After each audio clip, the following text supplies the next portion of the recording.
கடைசி வரைக்கும் சார் இந்த ஆட்சி அதாவது தெளிவா பேசிட்டு வரேன். இல்ல ஒவ்வொன்னா பேசிட்டு வந்ததா புரியும். அப்படியே ஜம்ப் ஆகி நீங்க போகணும்னு நினைக்கிறீங்க. அது ஜம்ப் ஆகி போனா இருங்க வர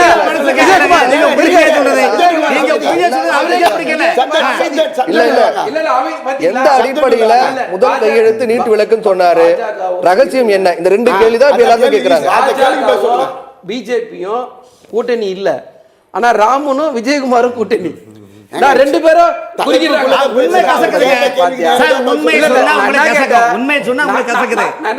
விஜயகுமார் பேசும்போது குறுக்கிட்டு வந்தேன், இப்ப ராமன் பதறாரு. பதில் சொல்லணுமா இல்ல? முதல் சுற்றுல கருத்து கேட்டு நமக்கு அப்புறம் ஒரு மணி நேரம் பத்தாது. நம்ம நான் சொன்ன அத்தனைக்கும் ஆதார் இருக்கு, தரவு இருக்கா இல்லையா? எதுக்காவது நிதி கொடுத்தீங்களா? இப்ப நம்ம என்ன சார் கேட்கிறோம்? கல்விக்கு இப்போ எல்லா பிரச்சனையும் பிரசன்ட் பிரச்சனையை பேசுறது, பழைய பிரச்சனை எல்லாம் பேசல. மும்மொழி கொள்கையை திணிக்கிறீங்க. நீங்க ஏத்துக்கிட்டாதான் நிதி தருவன். ராமன் ஒரு வாங்குறீங்க, நடிக்கிறீங்க. பிரச்சனையை பேசுறேன்.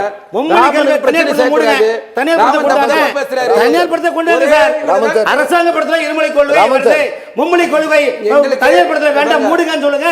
நீங்க நடத்துற அத்தனை இதுக்கு ஒட்டுமொத்த கருப்பு